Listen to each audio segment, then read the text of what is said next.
Hey everyone, it's Infinity Game here, and I am coming to you with some May releases.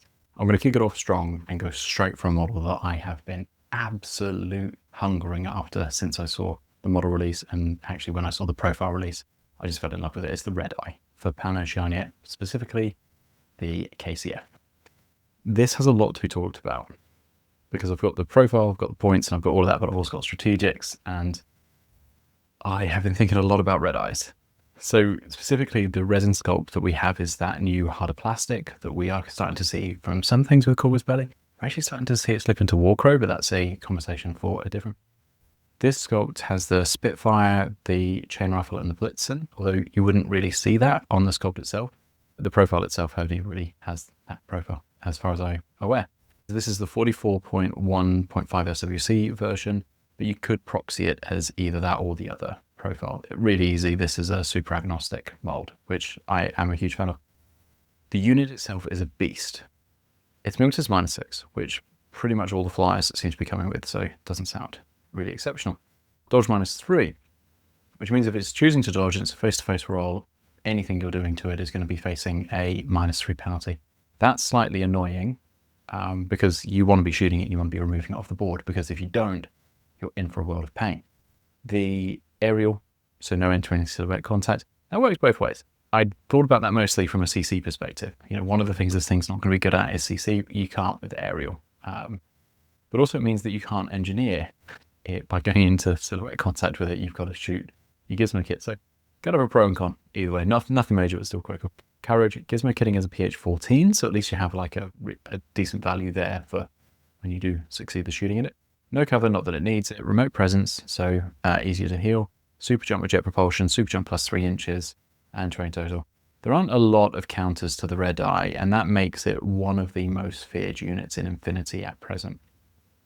If you're taking it in your army, you've got so many strategic options that it's almost funny. So you can hold it back as a strike piece. What I mean by that is that you've basically got all of the range bands covered up to about 32 inches with the weapon profiles that exist.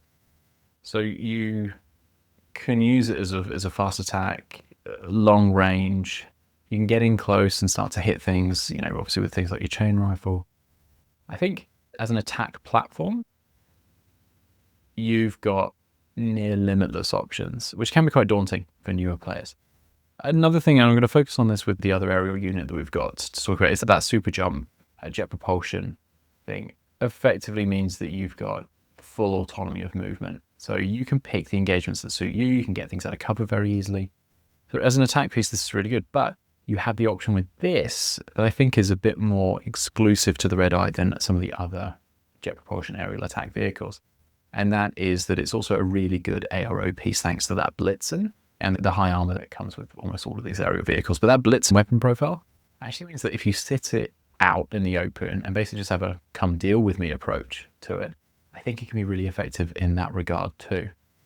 You know, the armor 6, BTS 6. So if they get past the mimetism, which you would do, so if you're using it as an ARO piece, your opponent is obviously going to take their best counter and put it up against your Red Eye. The two best counters, which I'm going to be talking about in a little bit, is to MSV2. But the thing that you have there is anything with MSV2, you need it to have a better weapon or a good enough weapon for armor 6 to not be problematic. You know, you don't need it to be a low-powered weapon where it's going to bounce off the armor effectively. And it's also got structure 2. So you need to be hitting it with something that can potentially be taking away 2 structure. And because the structure is going to have the unconscious levels too, so it's unconscious levels as well. So even when you take down those 2 structures, you can have unconscious level 1 and unconscious level 2, which is going to increase your chance of being able to bring it back up. And when it's gizmo kitting on a 14, that could happen to an ARO piece. It's actually pretty hardy. I think the best counter actually to the Red Eye is to place a repeater as near as possible to it and to try and isolate it. I think, or immobilize it. It's a classic Infinity example where trying to take it out conventionally, which is big guns, is you might be successful. Yeah, eventually you will be successful. But that's exactly what this Red Eye is designed to kind of be, as a bit of an order suck. you're going to lose so many orders that you may have won the battle but lost the war, because then you've got no orders to set up your own defensive positions, to achieve objectives. Yes, you've removed a red eye, and that's annoying, and it's a lot of points, but it's going to be expensive. So what you actually need to do is just remove it as a piece on the board. And I think the best way to remove the red eye as a piece from the board is to use a pitcher or whatever your best repeater is that can get up into a unit that's probably going to be quite far back, because its weapons profiles don't require it to be as forward as some of the other vehicle units will be. Try and get a pitcher close by, try and get a repeater nearby, so that if it decides to do anything in its active turn, it's going to be facing something that it doesn't want to be doing in an engagement. Or you can then use the rest of your active turn to try and immobilize it and isolate it. Both are better options, I think, than trying to shoot this thing off the table. And while against anything with mimetism, anything with a template weapon is a good shout, you're not going to be able to do that first turn. It's going to be in your deployment zone, probably, or mid-table. And by that time, it's going to be causing a lot of pain for you. Alternatively, I think other counters would be adhesive weapons, would be your best bets. Riot stoppers and mad traps could also be a good option. It's dodging on a 13, so it will likely clear both of those in a single engagement, but if you can stack the interactions so that it's not going to dodge, then you actually stand a chance. If you're facing it, you want to shut it down, limit how far it can move without taking strong AO rows. If you're using one offensively, don't be timid and avoid repeaters and mines. This is, I believe, one of the toughest units in the game. I don't think it's OP. I don't think it's undercosted. I think it's very fairly costed for what it brings to the table. I think it makes people play smarter, both, not the Pano player, because I think you can do anything with it as a Pano player and it's going to do relatively well. But I think every faction has some of those units, so I'm not bagging on Pano specifically. But I do think that if you're facing it, you've got to prioritize it, but not at the cost of your entire order expenditure sequence.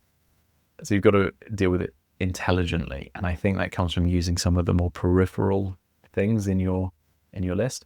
I could see, if I was playing my O12 hat, if I've got some infiltrating gangbusters, with mad traps, that's good, because it's not really going to be crossing that center line until something else is cleared to clear those mad traps. I think you could be taking a team serious, and you could be putting the serious bot forward and using its heavy riot stopper to try and get it. Yes, it's probably going to be dodging you, but that's a relatively low cost thing for you to be dealing with that. The bot is also a repeater. So you might have a hacker that you're going, actually, do you know what? I'll get this repeater in range. Oh, the serious handler is. So that's a great example of where you could be forcing a bad ARO. You get the bot in range, line of fire, heavy riot stopper. The red eye has an option. It either resets to avoid the hack that might be coming through the repeater, which is the bot, or it dodges to avoid the heavy riot stopper. Either of those are bad, because whatever it chooses, you're going to do the opposite as a O12 player. So there are instances where you've got some probably frustratingly cheap things that could go forward and deal with this. And if they're successful, the Pano players are going to be looking at it going, fantastic, that's my 44 point, I think I said earlier, red eye. That's going to be one of my major attack pieces out of the game, because I faced a 28, 30 point team serious. But that's the way it goes. If you play those sorts of things intelligently, you'll be great. Mini rating. Now, releasing this at the same time as the O12 Firebat was a great idea, as it makes for nice comparisons 1v1. Doing the red eye in isolation, it'll probably get a higher rating than I'm going to give it, because I'll be like, amazing, because it's the first vehicle we've basically seen and it's beautiful. From an assembly perspective, which is what you're seeing on the screen, it is so easy to assemble. This is maybe one of the cleanest sculpts I have ever seen come out of Corvus Belli. And some of that is because they're using the hard plastic on this, and I have yet to be able to fault the hard plastic. But for whatever reason, this was also just beautiful. All of the points where there were join all like mold areas were very easily accessible. It went together an absolute dream. I do love this sculpt. It is a thing of beauty. And that's going to be reflected in my rating. So it's got a fantastic aggressive sculpt that suits the profile for the unit. It looks like a fighting drone, which is great because it is. Its slenderness makes it appear more of a lightweight, maneuverable attack piece rather than the gun platform that its loadout actually indicates.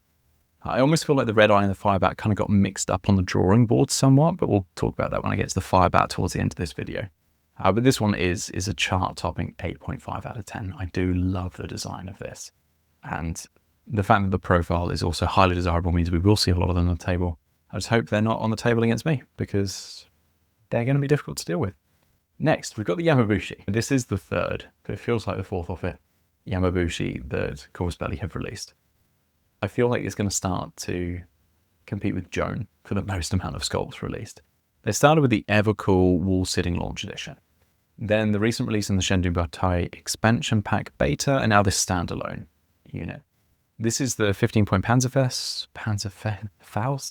FTO, which could also be the 16-point single-use camo version with the same loadout, but as I always say, with the generous proxy rules in Infinity, it could be any of the four profiles that you're seeing there. Especially as quite a few of these are really agnostic in terms of what they're focusing on. Yamabushi is a good profile. It's got 60 attack shock, dodge plus 2 inches, dogged, forward deployment 4 inches, frenzy, martial arts level 3, mimetism -3. I feel like I've covered Yamabushis a lot because I've done a previous video with them in the Shindenbutai release pack. But I have found them sneaking into my list in my first few games. And maybe some of that was model syndrome. I see a cool model and I'm like, I'm going to try that and see if the profile actually aligns. I've recently found the spot that the Yamabushi was taking in my lists being competed for by the Kyojin Killers, which for a point less, they have slightly more forward deployment. They have a nice heavy flamethrower, which suits that forward deployment quite well. And they have an extra burst in CC, which I find quite useful. But if you need an FTO option to pad out your fire team, obviously the Kyojin Killers are not an option. That would put the Yamabushi back into play. It can go into the Bushitai fire team, but since the updates to the fire team rules, I've been less interested in adding a low-cost model to a fire team purely to bulk it out. I'd rather run, say, a Jizumarai and a Hatamoto as a duo than add a Yamabushi to that just for the sake of it, unless it's going to play really strongly into the support that may offer to the paramedic. I don't think that's an FTO now that I've said it. But I'm going to talk about one of the combinations slightly later that actually really does work quite well. So the Yamabushi to me is more valuable as a roadblock camo marker that could be a mine, that then turns out to not be a mine. It has slightly more use in a Seo fire team if you are playing Shindenbutai, because it carries the keyword, so contributes to that buff. So I think that's maybe more of a natural fit to the FTO option than the Bushitai version if you are playing Shindenbutai. You could run a pretty cool combo of like a double Tanuki, which I'm going to be chatting about next. So I'm going to jump into the mini routine to start so that I can then jump into explaining how that Tanuki fire team could work. So for me, this sits between the non-tactical bow version from the Shindenbutai box, but not quite as cool as the launch edition, which still is one of my favorite minis of all time. So give it a 7. Then let's go into the Shindenbutai expansion pack Delta. This set is a great one to segue into because it pairs well with the Yamabushi. But first, what's in this box? We have 2 Tanuki. You've got the HMG. Both HMG profiles have MSV2. They cost 29 points. One is a non-lieutenant version, so it has the 0.5 FWC. The 0.5 SWC tax, bringing it to 1.5 SWC. The other is a lieutenant version and only costs the 1 SWC. Then there's a paramedic version. That's got the boarding shotgun, contender, 20 points. Could technically run it as the chain of command version, which is actually a popular version for me with how I run my lieutenants. They come with dodge +3, which is great. Number 2, perfect for a fire team. If you're unfamiliar with number 2, it effectively means that if your link team leader, fire team leader dies, a unit with number 2 immediately takes it over, so your fire team doesn't really count as being broken. Immunity shock, terrain total, warhorse, which is fantastic. You don't suffer the -3 penalty for BS -3 attacks. There's also the Shuriyuki in this box set. 30 point wild card, so it's going to potentially be a contender for this fire team I'm about to talk about. X-Visor, BS attack shock, hollow mask, which is pretty cool. Dodge +2 inches, immunity to shock, MA4, NWI, so martial arts 4, no wound decapitation, religious troop, stealth, multi-rifle and nanopulsar, CC weapon, viral ammo. This does enable you to play, so the Shuriyuki does enable you to play some cool shell games with this, pretending to be something weak and small.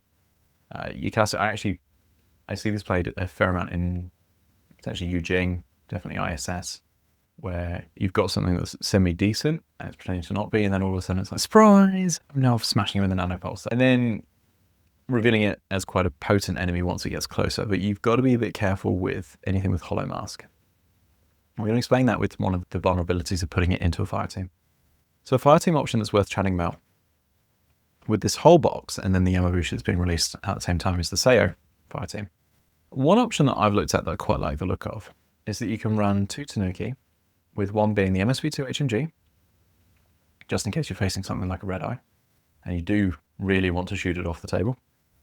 With the Yamabushi Paramedic as the specialist, that sort of Harris might cost you around 63 points. But I often forget that at 3, the named fire team gets the +3 to discover, but also the +1 dodge. The +3 discover is something I remember often because I end up leaning on it. Keep in mind that the Tanuki have a +3 dodge built in. And all of a sudden they're dodging on 15s, which is not groundbreaking, but it's super helpful if you're in a pinch.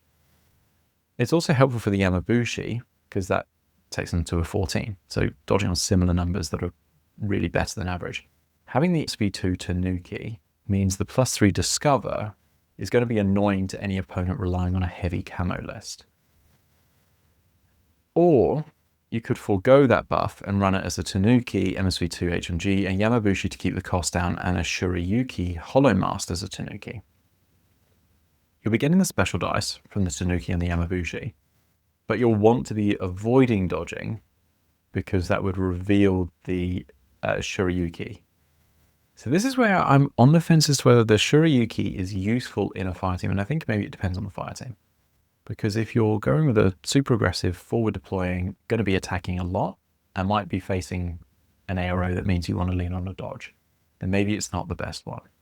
But I do think the double Tanuki Yamabushi option is quite a good attack piece. Yes, it's 63 points, which is relatively expensive, but I think the buffs that they're then getting, and then the fact that you can be dodging on fairly good ones if you get bad ARO options, is quite powerful. What do you think about those combos? Have you seen anyone running something like that? I personally haven't yet run a Seo fire team. I've been leaning much more on the Bushitai fire team. The mini rating. The Shuriyuki has a nice thematic pose. I love the, I love that. I love the hat. It wasn't too difficult to assemble, which is obviously what we've been watching. And will be nice to paint. So it's going to get a solid 7, similar to the Yamabushi that we looked at before. And mostly because this is different. And the Yamabushi style I just quite like, even though it's not that different. The Tanuki are really nice and simple. I feel like they're nicely detailed. The goggles are going to be fun to paint. I enjoy actually painting goggles. I love the Pano HMG aligning with the lore behind JSA, stealing the technology from Pano and then betraying them and taking over everything. So that's actually going to be a solid 7. Like nothing groundbreaking, but I do like them. The Firebat, it lives up to its code name. So it's designed to strike aircraft.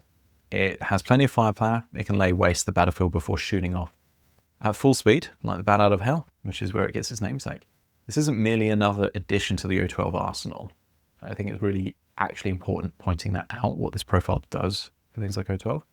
It potentially represents a fundamental shift in O12's tactical doctrine, but I think aerial vehicles as a whole in M5 are representing a big shift in how a lot of us are going to be playing the game.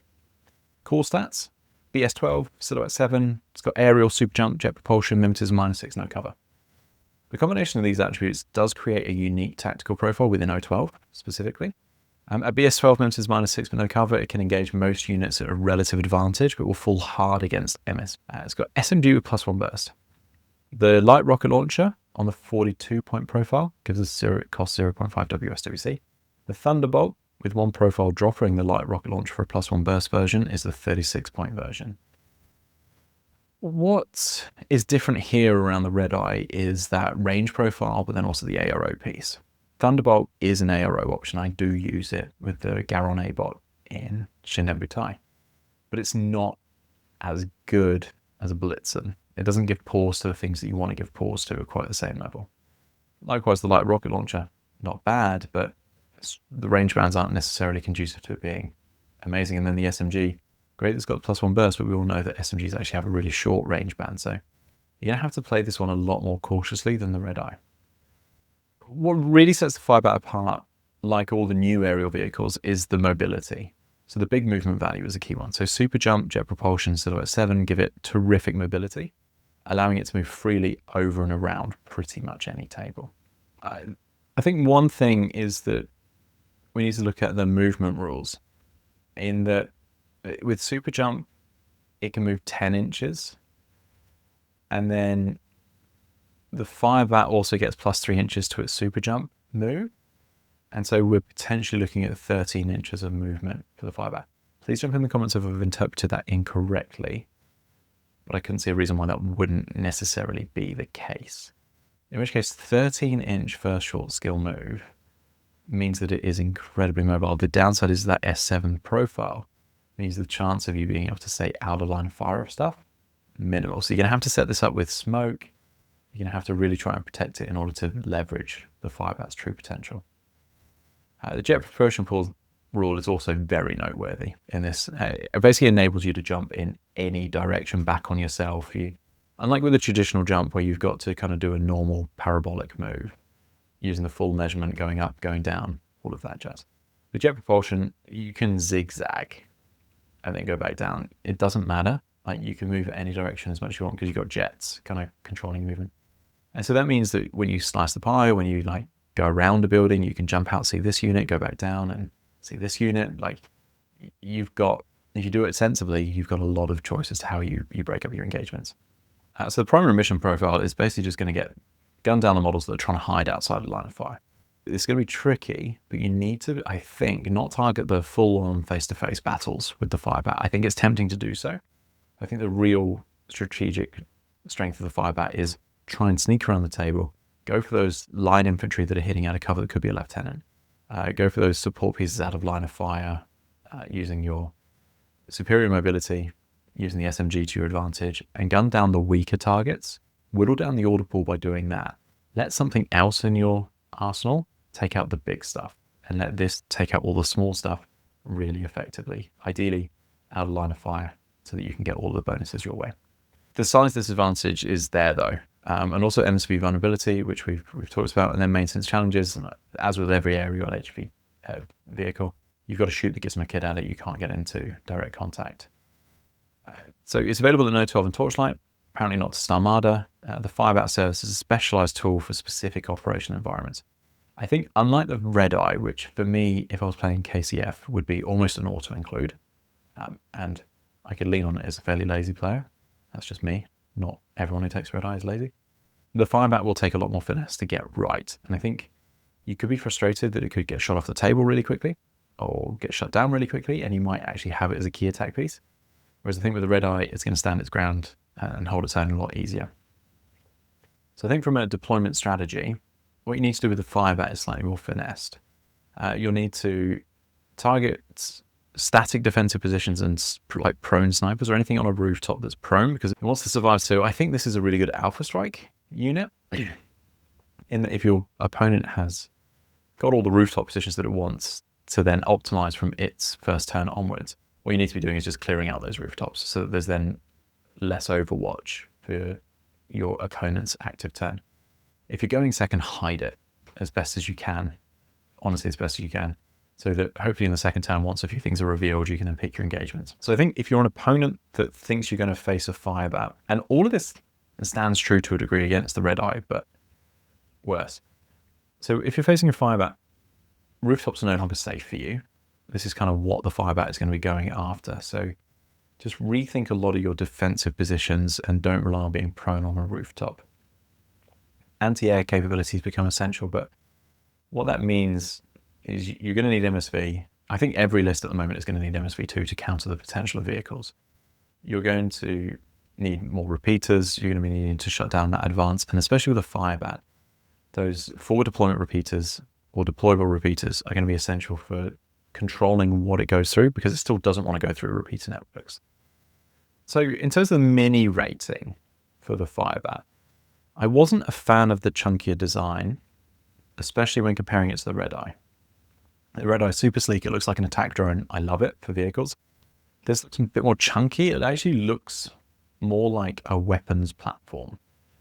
And the Red Eye looks like a fast attack piece. So this is what I meant when I was talking about the Red Eye, and I think the drawing boards got mixed up slightly. But I think it has a nice aesthetic that without the Red Eye coming out would actually be incredibly appealing. So it reminds me a lot of that hovercopter from Minority Report. And I like how the pilot is more built into the design of the craft. That's actually quite unique, I think. And I feel there's more detail on the Firebat than there is on the Red Eye, which, you know, obviously just looks more drone-like. I also feel like you're getting more mini for your money with the Firebat. It certainly felt that way assembling it, like it felt chunky and it felt big. Size-wise, you can certainly see that there's a more domineering presence from the Firebat. I don't think its maneuverability is conveyed, but, you know, that's just the way it is in the design language.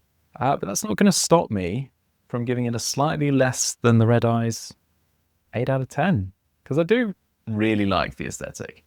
I just feel like the profile and the aesthetic don't match as much. And June profiles, I actually have them here. They arrived today, so I'm going to grab some. There's an Essential Blue Wolf release, which I don't have here, likely with the profile cards in the box, which we saw with the A-Bots from Shindenbutai.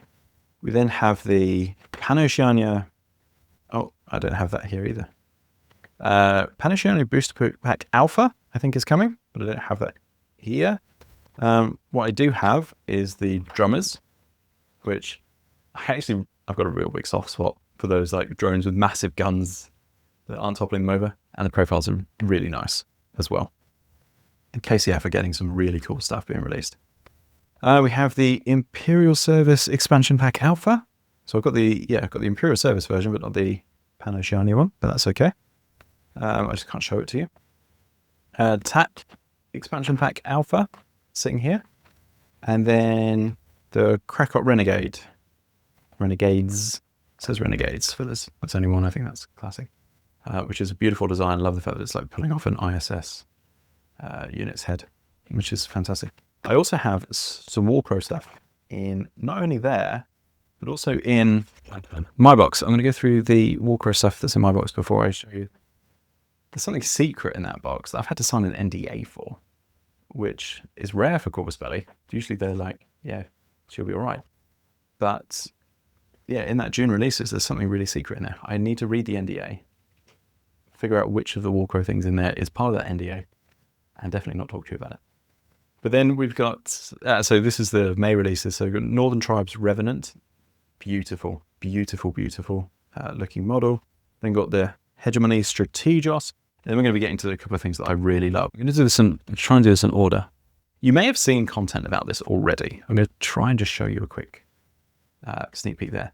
But we've got some really cool like beasts coming through from Warcrow. This one, the Hegemony Black Angels are horse riders. I love the winged packs on the back. These are beautiful. This is everything I want fantasy to be. And I think the design language that they've got for these particular Hegemony, I don't love all the Hegemony stuff that's come on my desk, but these riders I think are beautiful. And then the only thing that kind of, had this other box have not arrived, that would have actually blown me away quite a bit about Warcrow. But then I got these Warg Riders, which you must have seen some content around these. The size of the creatures that these guys are riding is ridiculous. They are massive. I think they basically make me think of like tags. Like it's that amount of plastic or resin in a model that is mind-blowing. And these are in the hards. I'm going to say that. I'm just going to double check because I've been on annual leave for last week. Oh, here we go.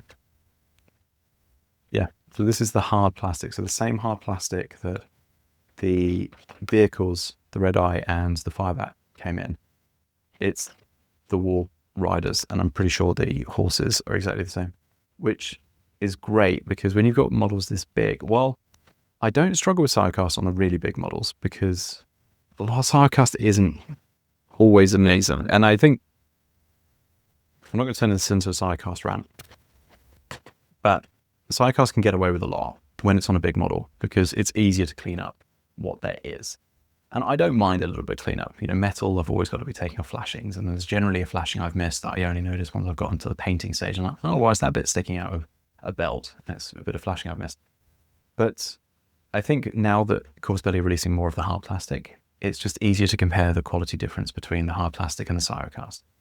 And that's the thing that I do struggle with when I then face Cyrocast, is I go, if only this were hard plastic, I would be doing I'd be painting by now, because I wouldn't be doing half as much cleanup.